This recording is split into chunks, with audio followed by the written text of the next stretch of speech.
السلام علیکم ورحمۃ اللہ وبرکاتہ۔ اعوذ باللہ من الشیطان الرجیم، بسم اللہ الرحمن الرحیم۔ رب اشرح لی صدری ویسر لی امری واحلل عقدۃ من لسانی یفقہوا قولی۔ قال رسول اللہ صلی اللہ علیہ وسلم،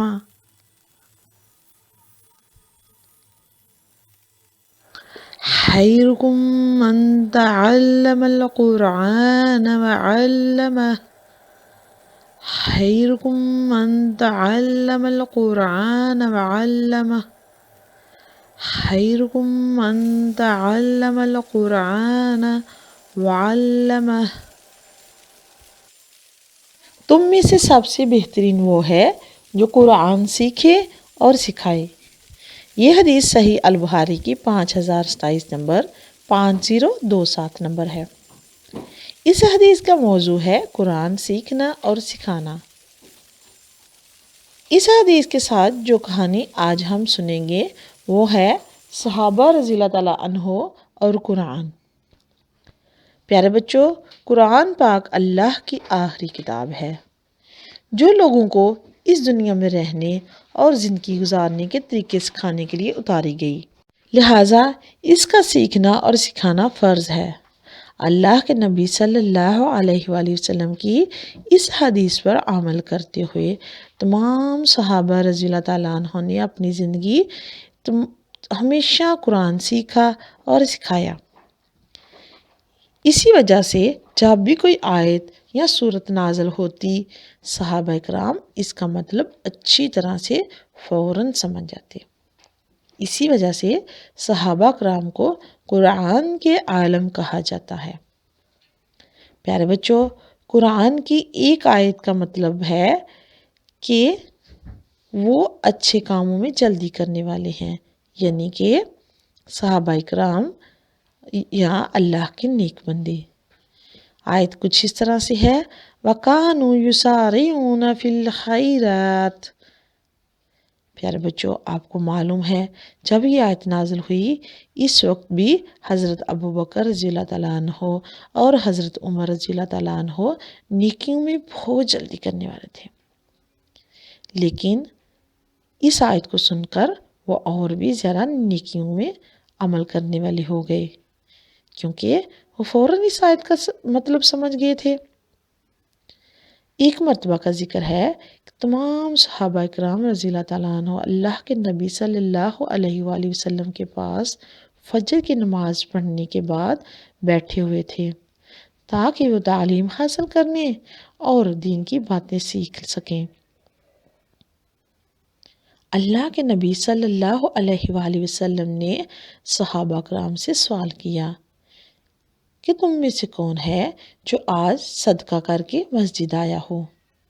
پیارے بچوں، اتنی صبح کے وقت کون جا کر صدقہ کر سکتا ہے یا کوئی نیکی کا کام کر سکتا ہے؟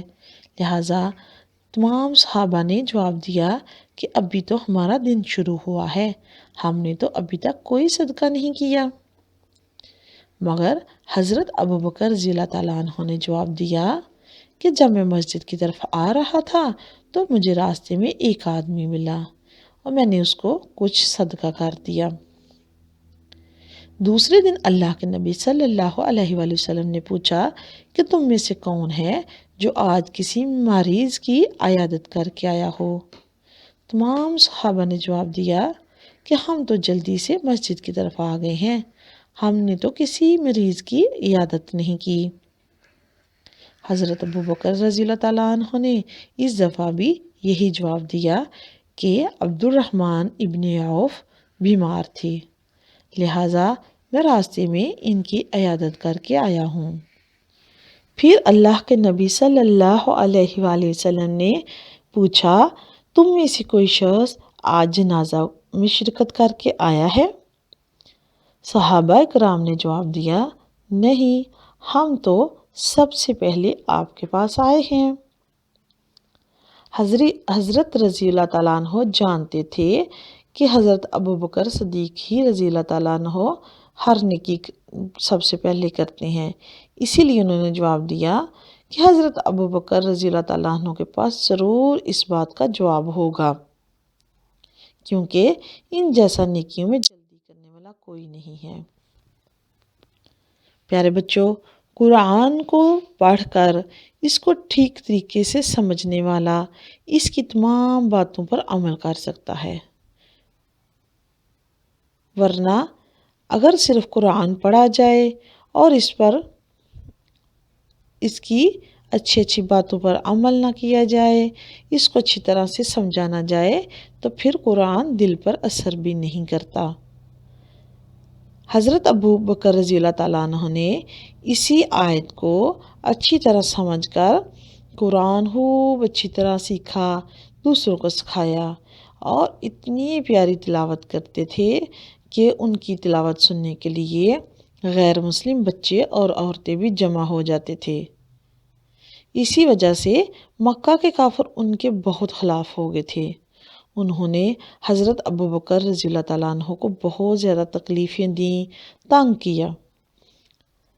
تنگ آ کر حضرت ابوبکر صدیق رضی اللہ تعالیٰ عنہ ایک بار مکہ چھوڑ کر کہیں جانے لگے تو ابن دغنہ نے ان کو واپس بلا لیا، کیونکہ حضرت ابوبکر رضی اللہ تعالیٰ عنہ ایک مالدار تاجر اور رئیس تھے اور قریش کے ایک اہم فرد تھے۔ ابن دغنہ نے حضرت ابوبکر رضی اللہ تعالیٰ عنہ کو کہا کہ اب آپ کو کوئی تنگ نہیں کرے گا، بس آپ کو ایک کام کرنا ہوگا کہ آپ اپنی تلاوت صرف گھر کے اندر ہی بیٹھ کر کریں گے۔ حضرت ابوبکر رضی اللہ تعالیٰ عنہ نے اب سے اپنے گھر میں بیٹھ کر تلاوت کرنی شروع کر دی۔ پیارے بچوں، آپ جانتے ہیں حضرت ابوبکر رضی اللہ تعالیٰ عنہ اتنی پیاری آواز میں اتنے اچھے طریقے سے دل سے قرآن پاک پڑھتے، اس کی تلاوت کرتے کہ کفار کے تمام بچے، عورتیں اور نوجوان ان کی تلاوت سننے کے لیے گھر کی دیواروں سے لگ کر کھڑے ہو جاتے تھے اور ان کی خوبصورت قرأت سنتے تھے، اور اس کے اثر سے وہ لوگ مسلمان ہو جاتے۔ ابن دغنہ ان کے پاس آیا اور اس نے کہا کہ میں آپ کو اس شرط پر واپس لایا تھا کہ آپ دوسروں کو قرآن نہیں سکھائیں گے اور نہ اس کی تبلیغ کریں گے۔ حضرت ابوبکر رضی اللہ تعالیٰ عنہ نے جواب دیا کہ مجھے میرے اللہ کی حفاظت کافی ہے، آپ بے شک مجھے لوگوں کے ظلم سے نہ بچائیں، میں قرآن پڑھنا نہیں چھوڑ سکتا۔ پیارے بچوں، ان کی خوبصورت تلاوت اور قرأت لوگوں کے دل پر اثر کرتی تھی، کیونکہ وہ قرآن کو اچھی طرح سمجھ کر دل سے پڑھتے تھے۔ ہم بھی اگر قرآن کو دل سے سمجھ کر پڑھیں گے اور دوسروں کو سکھائیں گے تو انشاءاللہ اللہ بھی ہم سے خوش ہوگا اور قرآن ہمیں سیدھی راہ بھی دکھائے گا، ہمیں اس پر اجر و ثواب ملے گا، اور دوسرے لوگ جو ہم سے سیکھیں گے ان کا بھی ہمیں اجر ملے گا۔ پیارے بچوں، قرآن کو اللہ کی پیاری پیاری باتیں سمجھ کر سننا چاہیے، اور یہ ایسی باتیں ہیں جو ہمارا پیارا دوست، سب سے اچھا دوست اللہ ہم سے کرتا ہے۔ پیارے بچوں، آپ نے اس حدیث کو ہمیشہ یاد رکھنا ہے، قرآن کی اچھی سی قرأت کرنی، تلاوت کرنی سیکھنی ہے اور پھر دوسروں کو بھی سکھانی ہے انشاءاللہ۔ اب آپ یہ حدیث لکھ لیں اور اس کو جلدی سے یاد کر لیں۔ اس کے بعد انشاءاللہ ہماری آج 30 احادیث پوری ہو چکی ہیں۔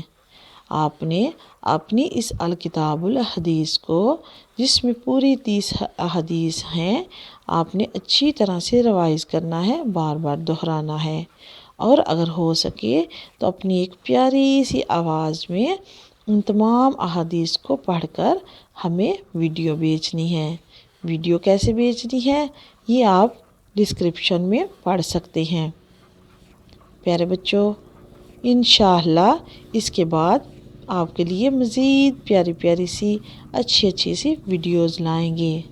آپ نے ہمارے ساتھ رہنا ہے اور اسی طرح اچھی اچھی پیاری پیاری چیزیں ہی صرف دیکھتے رہنا ہے۔